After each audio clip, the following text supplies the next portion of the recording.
สวัสดีทุกคนเนาะมื้อนี้มาอยู่กับซ่องสายแตกคือเก่าทุกคนเนาะมื้อสายแตกก็สิพามากินยำปูหม่าแล้วทุกคนโอ้ยไอ้สิเดียวก็เกิน ปูม่ายั่วๆจ้าย ำปูหม่ายั่วๆจ้านี่มาดูเนาะลงมือเลยมื้อนี้สายแตกเฮาก็สิมากินน้ำเฮานะทุกคนเนาะนี่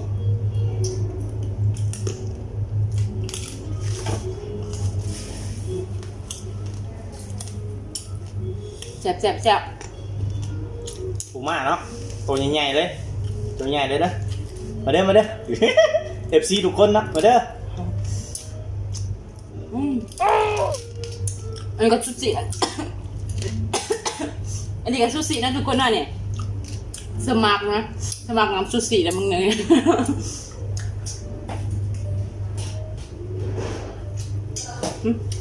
เดี๋ยวลูกค้าค่ะแป๊บนึง มาเด้อมอยบักซาลี หนวดมันแจกไปเนาะเพจกาแฟลูกค้าเขา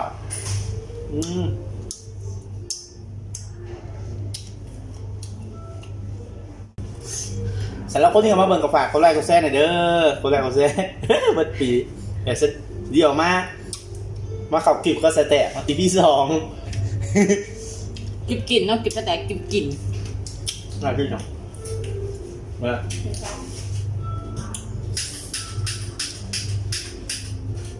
ยำปูม่านะมึงพามากินยำปูม่าครับนี่อย่างบุนี่อย่างบุ ซูชิเนาะ แต่ว่าซูชิแต่ว่า แต่เห็นงานนำเนาะอันคลิปนำมาเป็นยังพี่เนาะมาเริ่มปูหม่าอยู่ๆเด้อหม่าใหญ่ มีไข่พร้อมนะเรียบแบบบวงมา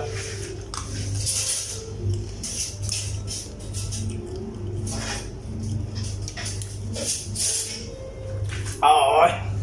มาแล้วไข่มันเห็นบ่อยู่ๆเนาะ นี่คือไข่มาเนี่ยแม่นั่นเป็นไข่ปูเนาะ ไข่ปูบ่แม่นไข่มัน เป็นไข่ปูหม่าเนาะจะเป็นไข่ปูอย่างไร ก็ย้ำใส่บักข้าวโพดน้ำคนบักสาลีเนาะย้ำใส่บักข้าวโพดพร้อม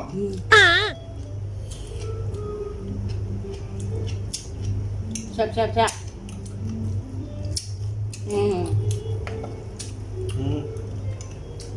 ล้มใหญ่เนาะซื้อมา200 บาทด้วย50,000 บาทเท่าเนาะแล้วน้อยเดียวนึงซื้อมาในตลาด มาเด้อเอาเหลือย่อยไรอยากมากินน้ำกับมาเด้อ เนี่ยมันโคตรลายเนาะมีปลากรอบก็เนาะปลาแห้งเนาะบักซาลี่ก็มีเนาะคำใหญ่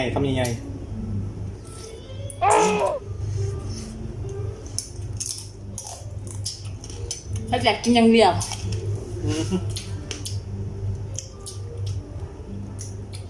บ่อยากขับขนาดชิมได้นะ ดูนอนสีหานี่หรอ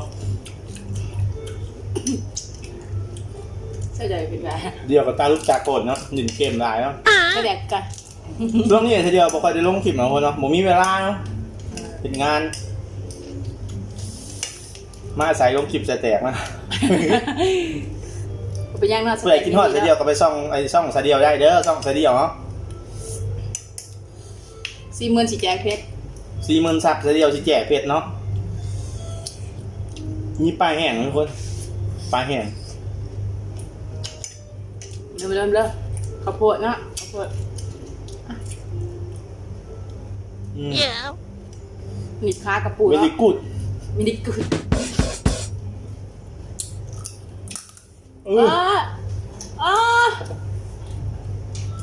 ขึ้นสมอง แขวไหม เพชรลาย ค่ะ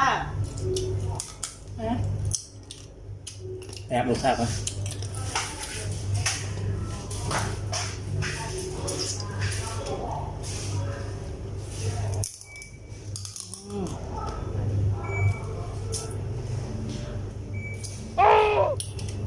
ขอทุกคนที่ข่าวมาเบิ่งกดไลค์กดแชร์เด้อ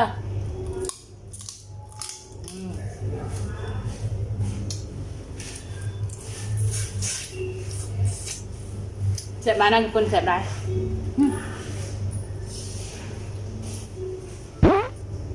เขาเนี่ยแต่มือละ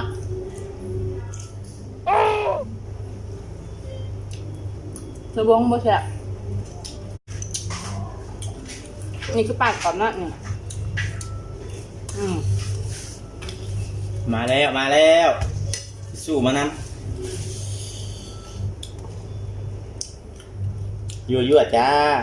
มิจะหมักม่วงแล้วหมักม่วงก็หมักซาลี่เนาะหลายเลยข้าวโพดนะอุซาลี่เนี่ยกับซูชิมั้ยซูชิกับวาซาบิเรียกที่ปอนใส่เดียวเนาะจับเขากินวาซาบิกินนะโอเค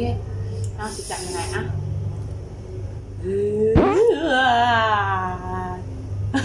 ดึงตอนไว้ตึกเขาไว้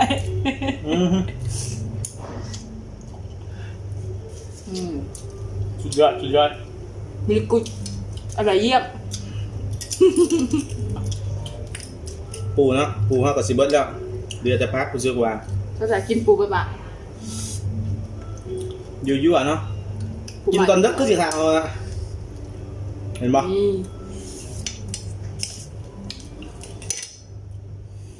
นี่จะขายยังไง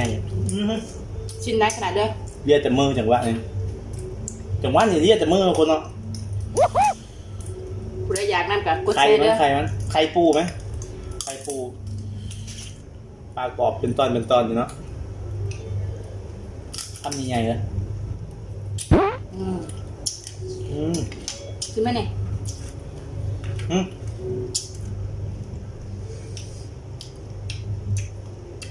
ชนเป็นแบบ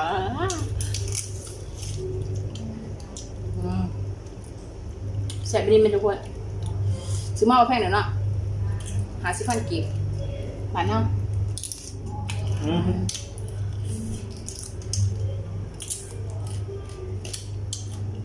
นี่ก็กด1-2,000กินยันตีนมาแล้วพอตีนนี่ก็หมดเหลือไม่จะบอกเอาไปก่อนบอกฮะ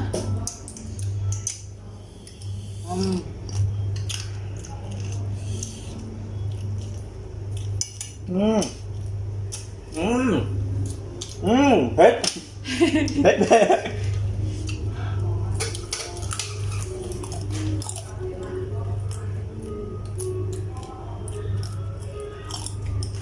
ผู้ใดเห็นหน้าทีเดียวมาเบิ้งอยู่นี่เด้อมาเบิ้งอยู่ช่องแสนแตกเนาะ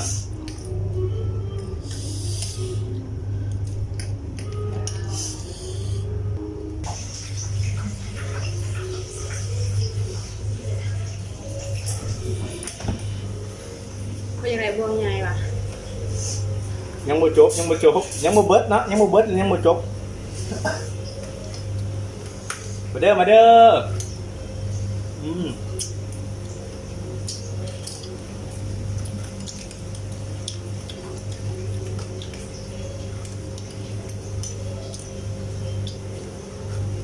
สมราคาอยู่เนาะ50,000ทุกคนเนาะ200นะกินจนอิ่มมา2 คนจนอิ่มยังบ่เบิดอยู่เขาให้ลายขนาดนี้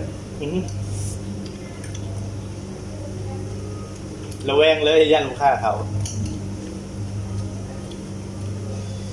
วาซาบิถ้ามันใส่อย่างไข่กระปูไข่กุ้งบ้านเท่านะ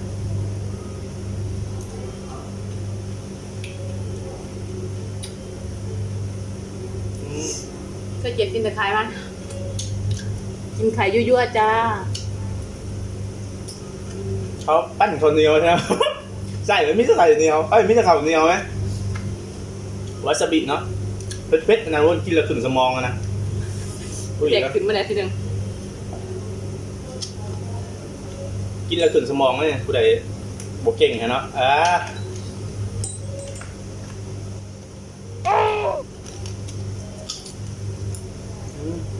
ใช่ไหมเดี๋ยวสิหายละขึ้นสมองเด้อทุกคนมาเด้อ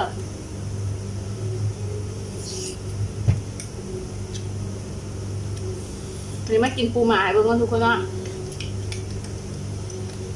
บ่อะไรเจ็บคอนะบ่อะไรแต่จะกินเบิดปะ นี่เด้อปลากรอบเนาะเบิ่งตอนทั้งตอน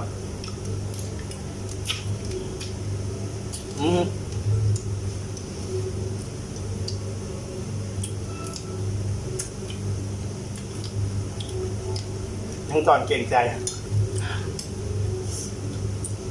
เก่งใจกล่องเก่งใจคนผู้ชมบ่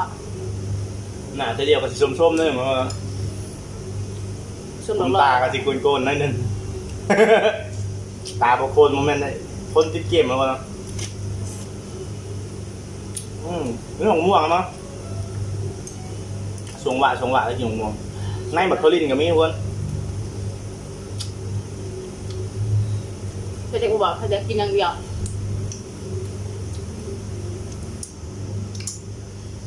ยั่ว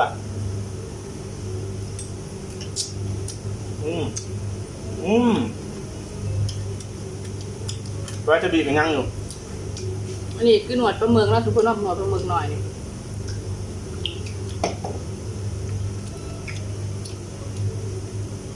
อันนี้คือขาปูมาทุกคนซ้ำนิ้วมือเขาเลย เบิ่งซีดมันเห็นบ่ โอ้ยอาโก้ทุกคนอยากน้ำไหม เบิ่งซีดมันเห็นบ่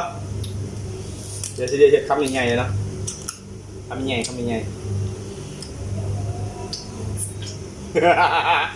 อยากกันเลยเนาะอยากเลยเนาะ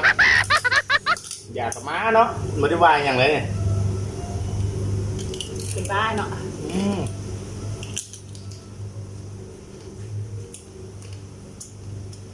ดีมั้ย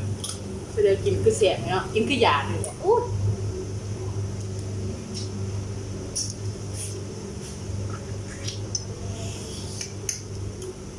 อ๋อยังได้อยู่ แต่กินอย่างเดียว เดินคนเดิมมาเด้อมันมีคนเสียดกินน้ำ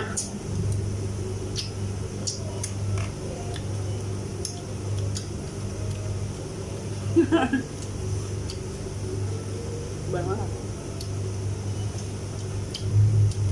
เห็นค้ามันเนาะงามกับกู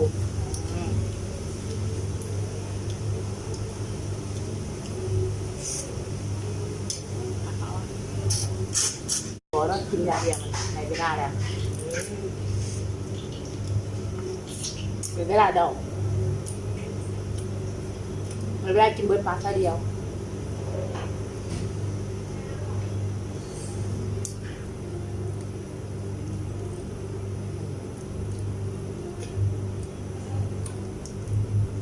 ใส่มือเลยเนาะกินกับปูมันต้องใส่มือ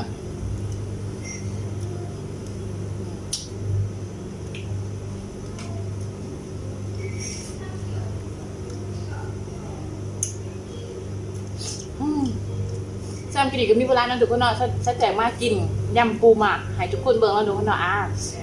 ตามมากทางหากาจะดื่มก็ได้ก็แชร์ก็จามชัดแจงไว้เนาะ